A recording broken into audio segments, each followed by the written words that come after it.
오늘 본문은 하나님께서 이스라엘 백성에게 자기 소유의 거룩한 제사장 나라라고 부르시면서 언약적인 그 순종을 요구하시는 그런 장면입니다. 너희는 모든 백성 중에서 나의 보물이 되며 제사장 나라와 거룩한 백성이 될 것이다 라는 말씀이 약속으로 주어져 있습니다. 그리고 이 약속 앞에는 그러므로 이제 너희가 내 목소리를 듣고 내 언약을 지키면 이라고 하는 가슴 벅찬 그런 초대가 기록되고 있습니다. 그런데 우리는 이것을 우리를 향한 그 하나님의 손내미심이라고 읽지를 않고 대신 완수해야 할 어떤 미션 같은 것, 그 올감이라든지 덫이라든지 조건이라든지 그런 것으로 이해하는 경우가 적지 않습니다.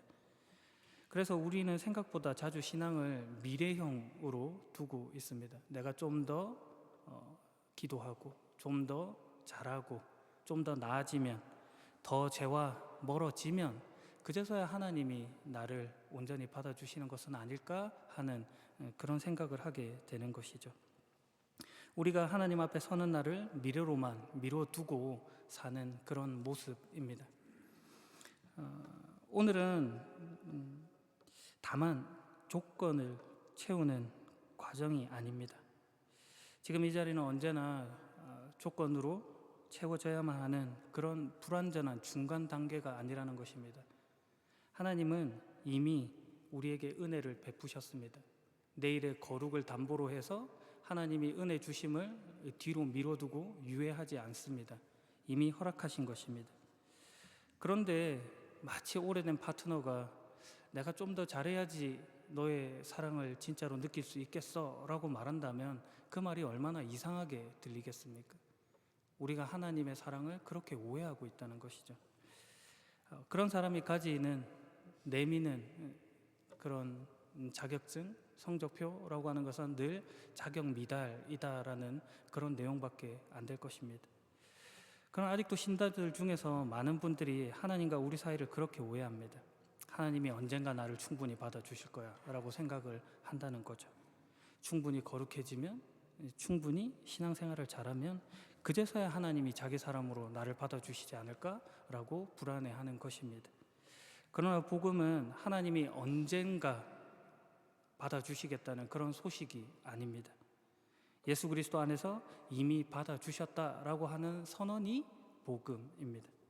그래서 오늘 본문도 적본문으로 읽지 말라고 지금 이런 말씀을 드리는 것입니다. 너희가 내 목소리를 듣고 내 언약을 지키면 이라고 하는 것을 다만 조건문으로 그냥 이렇게 하면 어떻게 되겠지라고 생각하지 말라는 뜻입니다. 여기서 될 것이다 라고 하는 말은 이미 성취되어 있는 그 정체성을 확인하라는 그런 약속의 말씀입니다. 너희가 내 안에 있어서 그 내용을 확인하는 삶을 살아가라라는 거룩한 초대인 것이죠.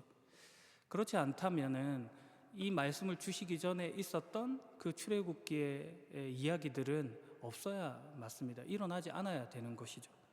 지금은 출애굽기 19장인데 출애굽기 14장에 가면 여러분 잘 아시는 이야기가 있습니다. 바로 홍해를 건너는 사건이죠. 이집트에서 종살이하던 이스라엘 백성을 긍휼히 여기셔서 하나님께서 그들을 끄집어내십니다. 그리고 홍해를 건너게 하시는 것이죠. 그리고 나서 주시는 말씀이 바로 오늘 본문인 것입니다. 저들이 잘해서 홍해를 건너게 하신 것이 아니고 하나님이 긍휼히 여기셔서 지금 건너게 하신 후에 이 말씀을 주고 있는 것이죠. 그러니 지금 이 말씀을 네가 채운 조건으로 하나님의 사람이 될 것이다, 그런 길을 가라라고 주시는 것이 아니고 하나님의 은혜로 긍휼로 이미 너는 나에게 수용된 자이니 이제 내가 베푼 그 은혜의 무게에 맞는 그런 삶을 살아가는 그 길을 걸어가라, 이렇게 지금 말씀 주고 있는 것이죠. 이것을 분명히 하기 위해서 베드로전서 2장 9절의 말씀을 읽어보겠습니다. 그러나 여러분은 하나님께서 선택하신 민족이며 왕의 제사장입니다. 또 거룩한 나라며 하나님께서 홀로 다스리는 나라의 백성입니다. 하나님께서는 그분의 선하심을 선포하게 하시려고 여러분을 어둠 가운데서 불러내어 그의 놀라운 빛 가운데로 인도하셨습니다. 오늘 본문 출애굽기 19장의 미래형으로 기록되었던 그 내용들이 지금 베드로전서 2장에서는 완료형으로 종결되어 있는 것입니다. 이제 너희가 내 목소리를 듣고 내 언약을 지키면 이라는 조건이 무엇으로 완성되었기에 이 미래형이 완료형으로 기록되어 있는 것일까요? 여러분이 더 많이 기도했고 더 잘나졌고 더 거룩해져서 지금 하나님이 이런 말씀을 주고 계신 것입니까? 전혀 그렇지 않은 것입니다. 지금 출애굽기 19장과 이 베드로전서 2장 사이에는 예수 그리스도의 십자가와 부활이 놓여 있습니다. 그 조건과 완성의 중간에 예수님이 있는 것입니다. 예수님의 십자가와 부활이 기독교 신앙의 근거가 되어서 지금 우리가 이 미래형의 사건을 완료형으로 바라볼 수 있게 된 것입니다. 이것이 신자인 우리가 서 있는 자리입니다. 예수님 안에서 약속이 선언되는 자리, 미래형이 완료형으로 되는 자리에 지금 우리가 서 있는 것입니다. 그러므로 복음은 하나님이 우리의 미래를 기다리시는 이야기가 아니라 그리스도 안에서 미래를 현재로 가져오는 이야기다라고 이해하시면 좋겠습니다. 그것이 의미하는 바를 찬찬히 살펴보겠습니다. 이를 이해하기 위해 우리는 먼저 출애굽기 3장 12절의 말씀을 볼 필요가 있습니다. 출애굽기 3장 12절에는 하나님께서 모세를 불러서 주시는 그런 말씀입니다. 내가 너와 함께 있겠다. 네가 이집트에서 이스라엘 백성을 인도해 낸 후 너희 모두는 이 산에서 하나님을 예배하게 될 것인데 이것이 너를 보내는 증거다. 하나님께서 자기 백성을 이집트에서 꺼내는 것, 그것을 지금 목적으로 하시지 않습니다. 지금 이 이야기에서요. 꺼낸 뒤에 이 산에서 하나님을 예배하게 된다가 하나님의 목적입니다. 출애굽은 목적지가 아니라 예배를 위한 인도의 시작인 것입니다. 목적지는 안전한 땅이 아니라 하나님 자신인 것이죠. 만약 탈출이 하나님 계획의 종착점이라면 지금 성경은 홍해를 건너는 그 사건 이후로 더 이상 기록될 필요가 없는 것이죠. 그러나 하나님이 거기서 멈추지 않으시는 것입니다. 시내산까지 이끄시는 처음부터 계획된 하나님의 구원의 목적으로 이 이야기가 전달되는 것이죠. 노예에서 해방된 자유인이 되는 것조차 완성이 아니라 하나님을 섬기는 자, 하나님을 예배하는 자, 하나님과 관계 맺는 자가 되는 것이 하나님께서 구원으로 목적하신 바다라고 지금 성경이 이야기해 주고 있는 것입니다. 그러므로 구원은 어떤 상태에서부터 탈출하는 것이 아니고 어떤 분과 관계를 맺고 어떤 분을 향하여 인도받고 있느냐가 구원인 것입니다.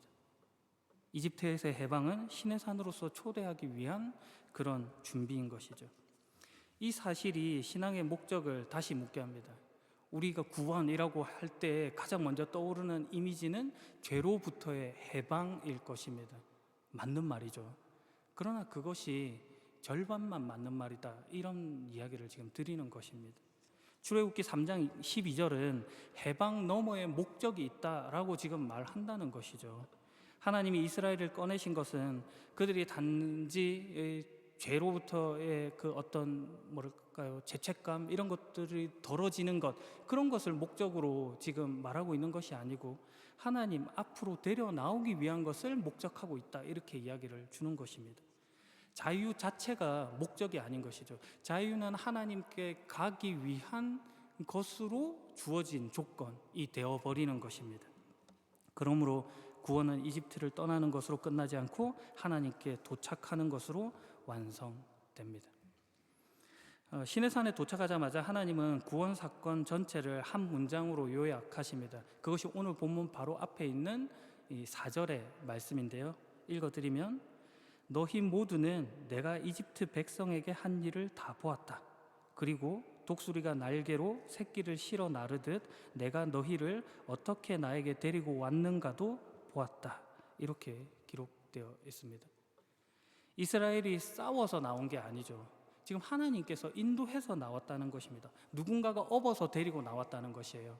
독수리의 날개가 단순히 힘의 이미지가 아니라 보호와 인도의 상징으로 지금 표현이 되고 있는데요. 하나님이 그 백성을 버티게 하는 힘을 주시는 것이 아니라 그를 끄집어서 내어서 지금 끌고 나왔다, 이렇게 지금 표현을 해주고 있는 것입니다. 우리가 방향을 주목할 필요가 있는 것이죠.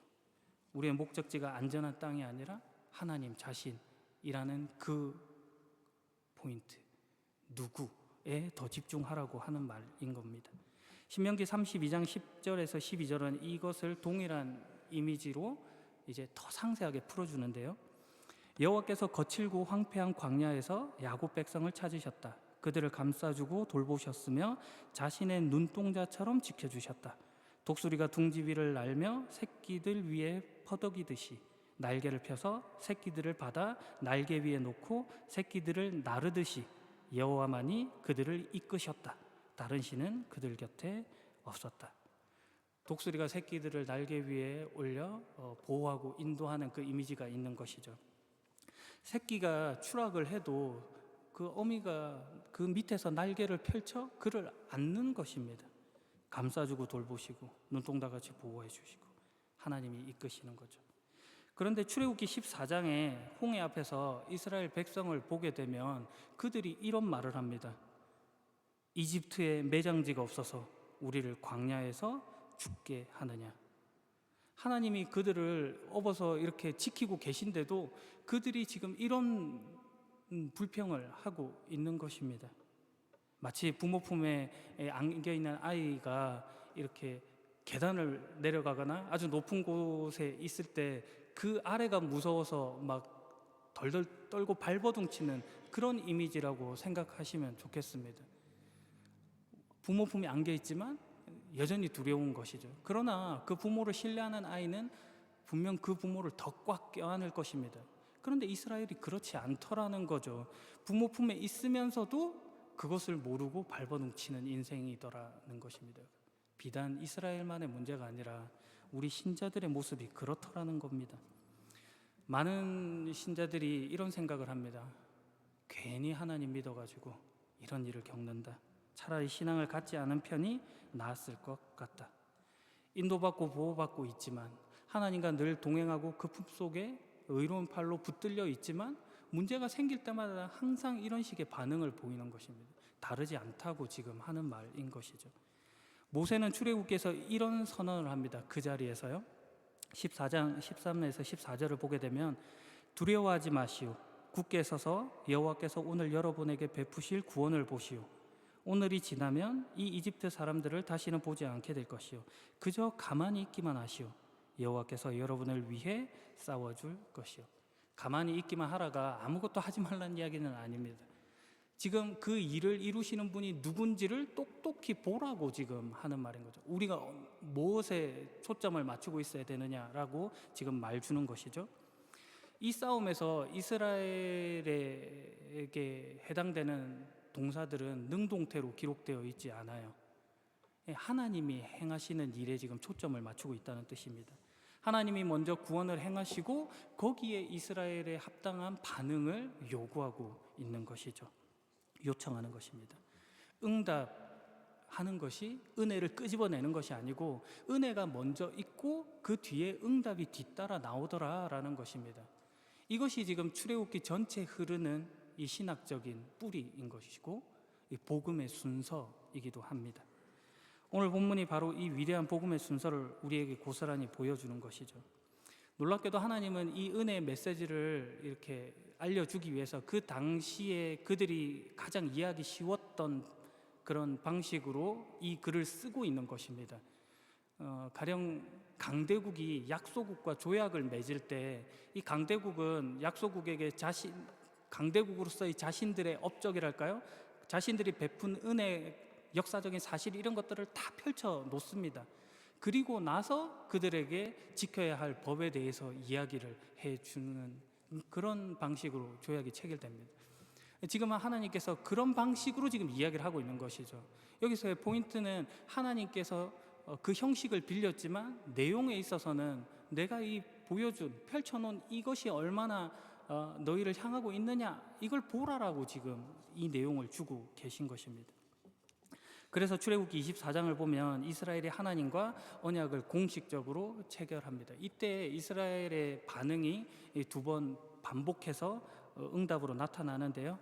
24장 3절에 보면 우리는 여호와께서 하신 말씀을 그대로 따르겠습니다 라고 말하고, 또 7절에 보면 한 번 더 반복해서 우리는 여호와께서 하신 말씀을 그대로 따르겠습니다, 우리는 주님께 복종하겠습니다 라고 응답합니다. 그들의 결단이 진심이었죠. 그 순간에 그들이 거짓을 말한 것은 아닐 것입니다. 그러나 그 진실함만으로 언약이 끝까지 지켜졌냐? 이것은 다른 문제인 것이죠.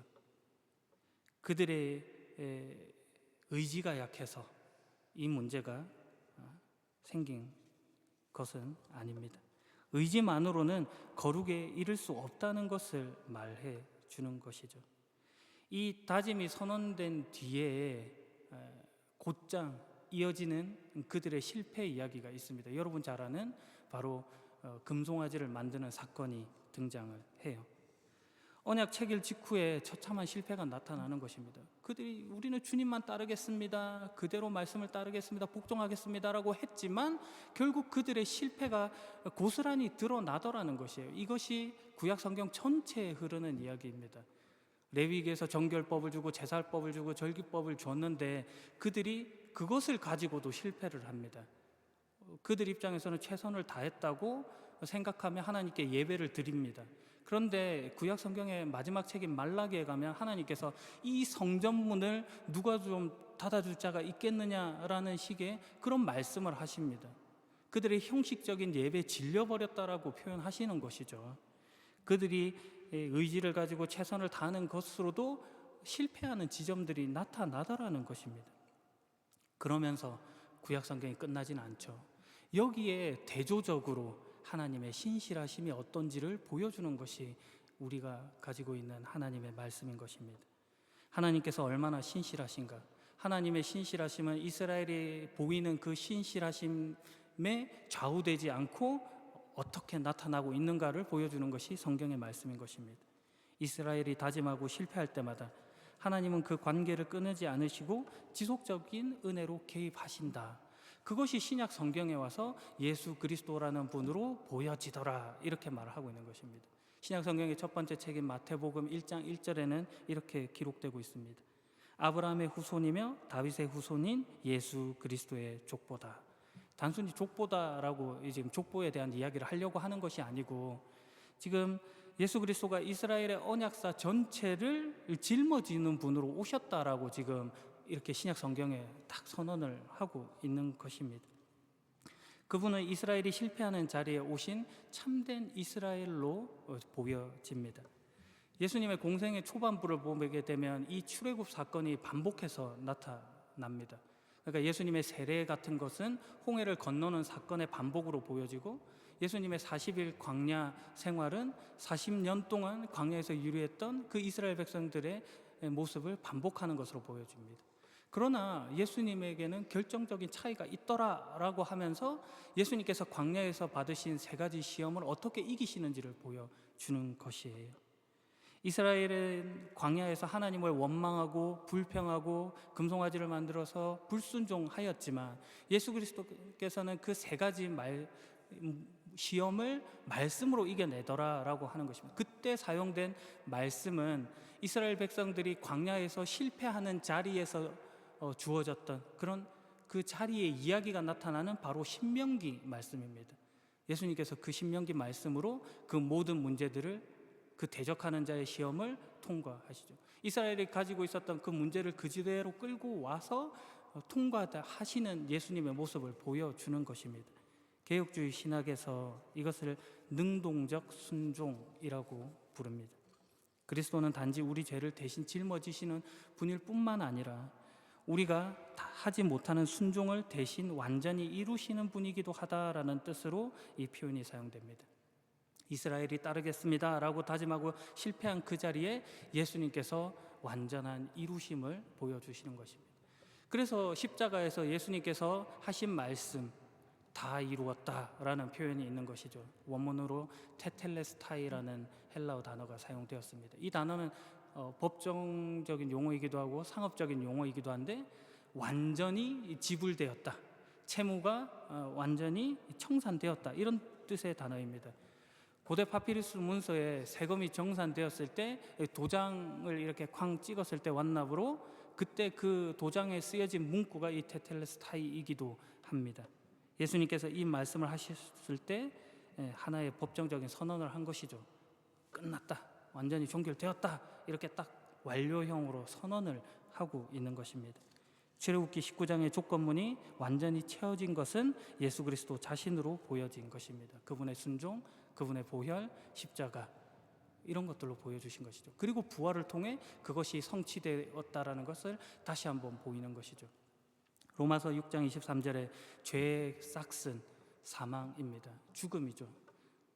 그러나 그 죽음을 이긴 부활을 통하여 지금 그 모든 우리의 연약함들이 파회되었음을 지금 말해 주고 있는 것입니다. 그리스도가 무덤에 머물지 않는 것은 그분이 그 안에 갇혀 있을 이유가 없기 때문입니다. 사망이 그분을 가둬둘 권리가 없는 것이죠. 그리고 그 권리, 그 권세를 우리에게 동일하게 주셨다라고 말합니다. 고린도전서 15장 53절 이하를 읽어드릴게요. 썩을 몸은 반드시 썩지 않을 몸을 입어야 하며 죽을 몸은 죽지 않을 몸을 입어야 합니다. 그러나 우리 주 예수 그리스도를 통해 우리에게 승리를 주시는 하나님께 감사합니다.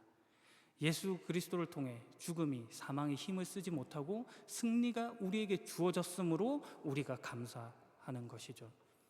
우리가 승리를 쟁취하는 것이 아니에요. 이미 이루어진 승리가 우리에게 주어지고 우리는 그것을 받아들이는 것입니다. 출애굽 사건과 부활의 서사가 모두 승리의 주체가 되신 하나님이라는 것을 선명하게 보여주는 것이죠. 이스라엘은 홍해 앞에서 가만히 서서 하나님이 싸우시는 것을 보았고, 제자들은 십자가에서 예수님께서 다 이루셨다라는 소리를 들었는데, 지금 우리 신자된 우리는 신앙생활을 하면서 이 싸움을 이기기 위해 무엇을 해야 하는가라는 것에서 이미 이기신 분 안에 있다라는 것을 확인하며 살아라, 이렇게 말하는 것입니다. 우리가 가지는 어떤 열심, 조건을 채워서 완수하려고 하는 어떤 임무, 이런 것으로 이해하지 말라는 것이죠. 그래서 로마서 4장 25절은 이것을 이렇게 압축합니다. 예수님은 우리 죄 때문에 죽임을 당하셨고 우리를 의롭게 하시려고 다시 살아나셨습니다. 될 것이다 라는 것이 미래형 초대가, 그런 것이 지금 하셨다라고 하는 이 완료형 선언으로 성취된 것이죠. 그 전환점에 십자가와 부활이 있는 것입니다. 오늘 본문에서 하나님은 그 말씀의 대상인 너희를 가리켜서 세구라라는 히브리어 단어를 사용하십니다. 소유, 그리고 보물, 이런 뜻이 있는 단어인데요. 특별히 이 보물은 왕이 가지고 있는 그런 개인적인 소유를 뜻하는 말입니다. 그러니까 공식적인 창고에 국가의 자산으로 쌓아두고 있는 그런 물건이 아니고, 한 개인이 특별하게 관심을 가지고 귀하게 여기는 보물로서 지금 이 단어를 쓰고 있다는 것이에요. 하나님이 우리를 그 보물로서 바라보고 있다고 지금 말하고 있는 것입니다. 모든 백성 중에서라는 표현을 통해 온 세계와 온 인류가 다 하나님께 속하여 있는 것이지만, 그럼에도 불구하고 특별히 바라보실 만큼 귀하게 여긴다, 존귀하게 여긴다가 하나님이 하시고 싶은 말씀입니다. 그러므로 이 단어는 오늘 우리에게 물어오죠. 당신은 하나님의 관리 목록에 있는 그냥 자산입니까? 아니면 하나님께서 귀하게 여기시는 보물입니까? 우리는 자신 있게 여기서 나는 하나님의 귀한 보물입니다라고 고백해야 되는 것입니다. 그저 유용성이 사라져버리면 팔아버릴 그런 자산이 아니고, 하나님께서 특별히 주목하여 바라보고 계신 그 보물임을 우리가 인정하고 고백해야 된다는 것이죠. 이것을 고백할 수 있는 것은 나의 어떠함이 아니고, 내가 스스로 충분히 유용하다고 느껴서가 아니고, 하나님이 우리를 그렇게 선택하셨기 때문이다라는 그것 때문에 우리가 이렇게 고백할 수 있어야 되는 것입니다. 우리의 상태 때문이 아니라 그분의 상태 때문에 가능한 일인 것이죠. 로마서 8장 38절과 39절이 이렇게 선언합니다. 바울식으로 표현해 보자면요, 나는 확신합니다. 죽음이나 생명이나 천사들이나 하늘의 권세자들이나 현재일이나 장래일이나 어떤 힘이나 가장 높은 것이나 깊은 것이나 그 밖에 어떤 피조물이라도 우리를 우리 주 그리스도 예수 안에 있는 하나님의 사랑에서 끊을 수 없습니다. 세구라는 빼앗길 수 없는 것입니다. 하나님이 귀히 여기시는 것은 아무것도 그 손에서 빼앗을 수 없습니다. 마지막 이야기로 설교를 마무리합니다. 이 자리에서 반드시 다루어야 할 오해가 있습니다. 성취된 약속에 서 있다라는 이 사실이 우리가 도덕적으로 무책임해도 좋다라는 그런 허가증을 주는 이야기는 아닙니다. 복음이 값없이 주어졌다고 우리가 순종할 필요가 없다라는 뜻은 아니라는 말이죠. 순종이 필요하죠. 그래서 바울은 로마서 6장 1절과 2절에서 이렇게 말합니다. 그러면 우리가 무슨 말을 더 하겠습니까? 은혜를 더하게 하려고 계속 죄를 지어야 하겠습니까? 절대로 그럴 수 없습니다. 죄에 대하여 죽은 우리가 어떻게 죄 가운데서 살 수 있겠습니까? 그럴 수 없다는 얘기죠. 우리는 학교에 입학한 학생과 같습니다. 초등학교에 입학한 학생을 한번 생각을 해 볼게요. 그가 학교에 들어갑니다. 그 학교에 들어가서 매번 시험을 치르겠죠. 그 시험의 성적이 매우 좋지 않을 때가 많을 것입니다. 때로는 유급을 당할 수도 있을 것이에요. 그렇다고 그 학생이 입학에서 취소되는 것은 아니라는 말입니다. 신앙생활은 합격과 불합격을 결정하는 싸움이 아닙니다. 이미 합격한 자로서 그 자격에 합당하게 살아가는 그런 과정인 것입니다. 실패가 우리의 신분을 박탈하지 않기 때문에 오히려 그 실패를 더 담대하게 넘어설 수 있다는 것이죠. 직면할 수 있다는 것입니다. 정죄받을까 봐 숨는 그런 아담과 같은 행동이 아니고 하나님 앞에 자신을 드러낼 수 있는 자로 서는 것이죠. 하나님의 보물 소유이기 때문에 더 깨끗이 유지하기를 갈망할 수 있는 자가 된 것입니다. 베드로전서가 기록될 당시에 수신자들은 흩어진 나그네들이었습니다. 그들은 사회에서 보면 약자고 주변으로부터 밀려났던 자고 고난받았던 자고 모욕당하는 자였죠. 그에게 베드로는 너희는 하나님의 나라, 거룩한 하나님의 백성, 족속, 왕같은 제사장이다 라고 선언을 주고 있는 것입니다. 그들의 정체성은 그리스도 안에서 이미 결정되었다라고 말하고 있는 것이죠. 예수 그리스도의 십자가와 부활을 통하여 오늘 우리에게 주시는 말씀입니다. 학교와 직장에서 여러분이 인정받지 못할 때라든지 아니면 관계 가운데서 상처받을 때라든지 나 스스로가 완전히 무너져 내려 버렸다라고 그렇게 스스로를 포기하는 그때에도 하나님은 여러분을 결코 포기하지 않으시고 무엇보다도 귀한 자신의 보물로 삼아주고 계시다는 사실입니다. 그러므로 오늘 우리가 조건을 채우기 위해서 분투하는 신앙생활이 아니고 이미 받은 정체성에서 하나님의 은혜의 무게에 맞는 그런 길을, 하나님의 사람으로서의 길을 걸어가시는 복된 여러분에게 예수 그리스도의 이름으로 축복합니다. 기도하겠습니다. 사랑하는 아버지 하나님, 내일의 거룩을 담보로 오늘의 은혜를 유예하면서 불안한 미래형의 신앙으로 살아가던 것을 멈추겠습니다. 이미 완료된 하나님의 보물로 그 정체성을 기억하며 살아가겠습니다. 세상이 내미는 자격 미달의 성적표에 휘둘리지 않고 하나님 나라의 왕같은 제사장으로 살아가겠습니다. 독수리 날개로 업어 주님 품으로 인도하시는 그 계획을, 그 사랑을 기억하며 살아가겠습니다. 십자가와 부활로 모든 것을 이루신 예수 그리스도의 이름으로 기도합니다. 아멘.